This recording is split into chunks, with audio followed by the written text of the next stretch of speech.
like, I want to tell her story. She gives us all this love, she gives us a home, she gives us endless gifts, yet we treat her like shit. And I wanted to talk about it.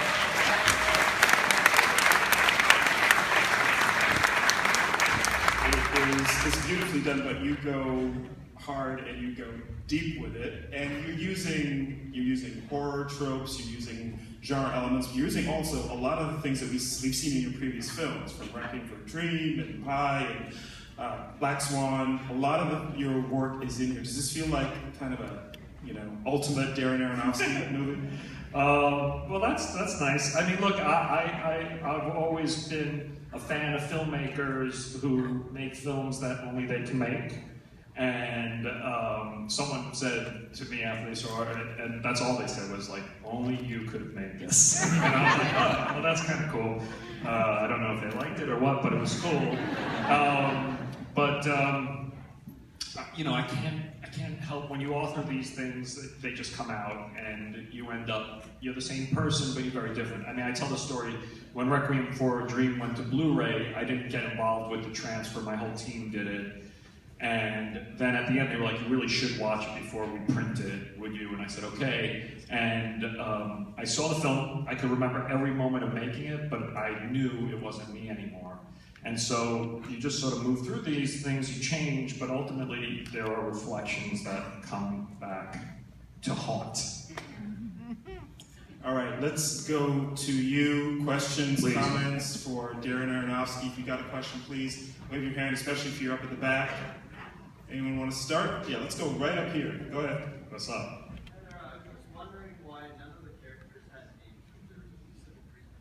The question is, why do none of the characters have names? Well, they do have names, but they don't say them.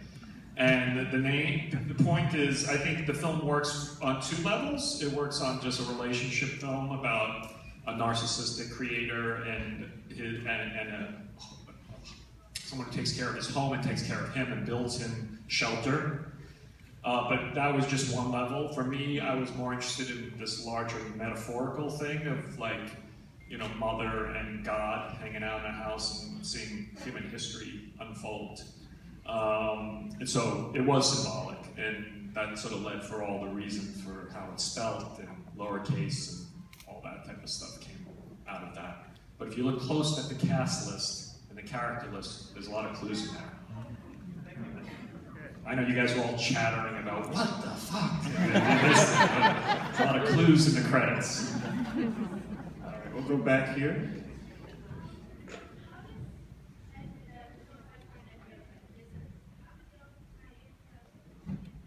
Question is about the characters played by Michelle Pfeiffer and Ed Harris. How did they tie into the whole story?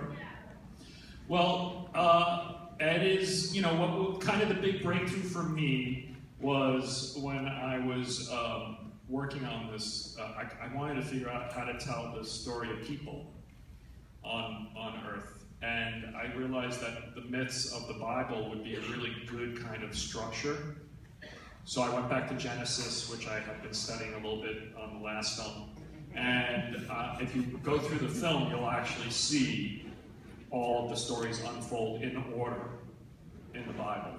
So that would mean the first man, Ed Harris, would be Adam. Thank you. And then Michelle shows up and she's Eve. And then the brothers show up and they're the... There you go. Yeah, it's like church baby. and then the sink breaks and it's a flood. Thank you.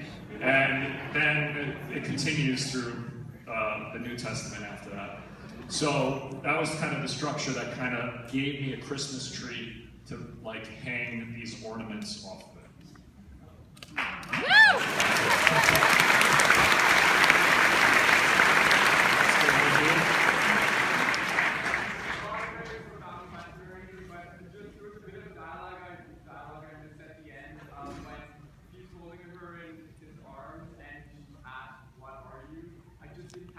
Sorry, you're gonna have to pay me money to see that. All right. Come on back. Let's go up here, yes. Do you ever fear when I think this is really a question, but do you ever fear that a scene is too much? You know, it's interesting. It's interesting because I've been doing a little press, and really, if you read the newspaper, but you go past what you really think about what the words are saying, what those brave journalists are writing about. Just any A section of any great newspaper, it's really messed up place, and there's a lot of crazy stuff going on. And I don't think there's anything that's in the film that's anywhere crazier than your daily paper. The difference is that, you know, I stuck movie stars in there, which makes it a little empathetic, so you're really feeling it. And that's an intense thing to do and put it right into your face. But I don't know, I mean, I had this issue, you know, on Requiem for a Dream when the MPAA tried to, well, didn't give us an R rating, and they tried to get me to cut the film.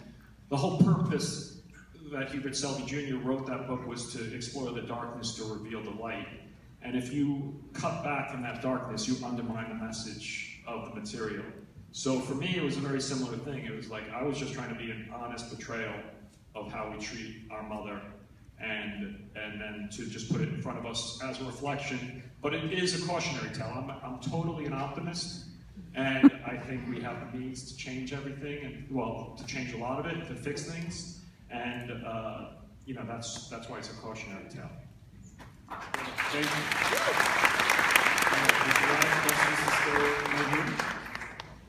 What do you think of the reaction the film generates?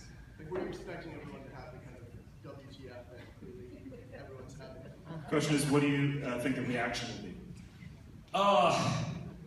I mean, you know, I think it's going to be everywhere across the board. Anytime you kind of throw a punch at someone, people are going to react in different ways. Some people are going to be like, you know, F you, and some people are going to be like, oh, hit me again. So, and we've gotten all those different types of reactions. For me, you know, my dad gave me a call a few days ago, and he reminded me, I didn't remember it, that when we were driving by a theater once that was playing an early film, I said to him, Dad, all I want to do is make them boo or applaud. If they do nothing, I lose. So I guess I'm still that guy.